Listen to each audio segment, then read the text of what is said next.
As Jesus was leaving Jericho with his disciples and a sizable crowd, Bartimaeus, a blind man, the son of Timaeus, sat by the roadside begging.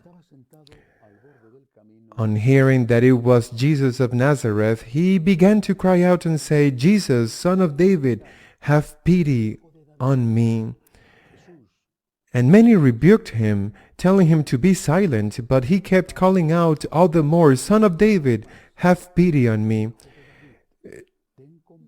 Jesus stopped and said, "Call him." So they called the blind man, saying to him, "Take courage, get up, Jesus is calling you." He threw aside the cloak, sprang up, and came to Jesus.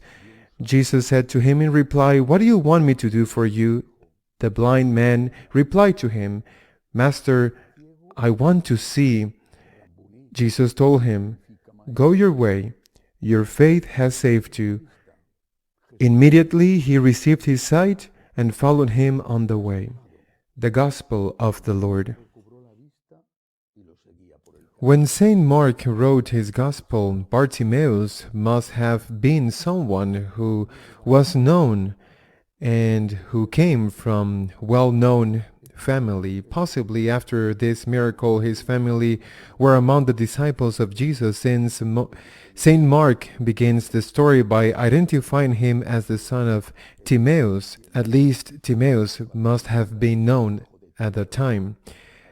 The story of Bartimaeus is exemplary. Saint Mark says, we are dealing with someone who is blind, who has a hard time because he's a beggar. Surely he had to beg for alms because of his blindness, because he could not find work. A blind beggar. But what characterizes this sick man is that he has faith, and that he's aware that he has a problem. He has faith that Jesus can heal him, not just any healing, but a miracle. Therefore, he has faith in the power of Jesus, and he's aware that he has a problem.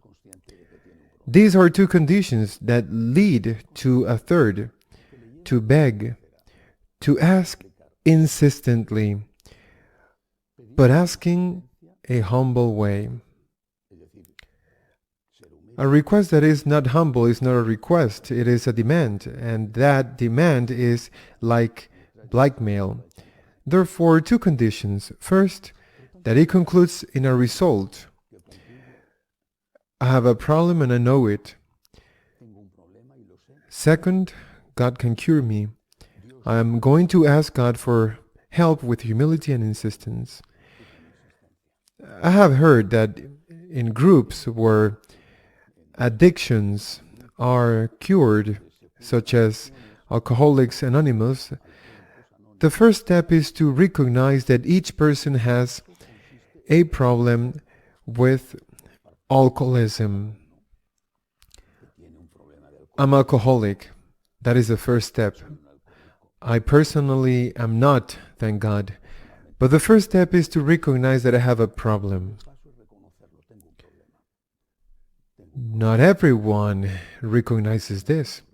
On the contrary, today the majority confront or attack those who tell them they have a problem, especially when the problems are not physical, which are noticeable, but when the problems are spiritual, moral, or psychological. Hey, you have a problem. Your temper, your selfishness, you have an addiction to alcohol, to pornography, to gambling. You have a problem. They reject it. They want to change the moral laws as they have changed the civil laws so that it is no longer a problem. As if saying pornography is good is enough to make pornography good. The fact that saying that getting drunk is good will keep your liver from giving you cirrhosis. The first thing is to recognize that we have a problem. I have a problem, or I have 50. Well, I have a problem. You have to recognize it. You have to be humble enough to look at yourself and not to say that it is the fault of others, that it is the result of circumstances you don't control, or it is an inherited condition that are beyond your control. Well, they may be conditioning factors, but the result is recognizing that I have a problem. Secondly, we need to believe in the power of God, in His grace. We have lost faith in God's grace. Then we wonder how we are going to be able to live in chastity, for example. A person who has broken his marriage, has remarried but wants to receive communion, is told that he can only do it if he lives in chastity. But how can one live in chastity? Or how can one live in this or that way according to the law of God? No, what we have to do is convince the church to abolish these prohibitions and let everyone do what he wants. Not only because we naively, foolishly think that evil ceases to be evil because we consider it a good, but that we have lost faith in God's grace. You cannot do it alone, but with God's help you can, with His grace and with His mercy that lifts you up every time you fall. So the blind man, aware of his problem and believing in the power of God, humbly and insistently asks for help. Lord, heal me. You can do it. I beg you. And Jesus answers him, your faith has saved you. And He heals him. Faith that God can, but faith that manifests itself with humility, asking for help. Not demanding help, but asking for help. Let us analyze our problems honestly. Let us make an examination of conscience. Let's recognize what our faults or wounds are. And let us turn to the divine physician, to the Almighty, who became man and who loves us so that He may heal us. Lord, I do not want to hide my wounds from you, which on the other hand you know all too well. You know me and love me as I am. Lord, here I show you my wounds. Take pity on them, day by day, step by step, picking me up if I fall.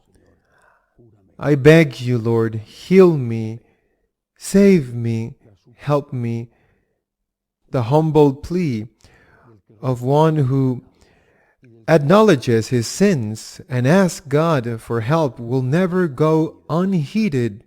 Blind Bartimaeus teaches us the way to ask for healing and teaches us also the way of what we should do when we are healed, following the healing by thanking Jesus for what He has done, what He continues to do, and what He will do for us, following Him, trying to love Him, trying to be like Him as He deserves. Amen.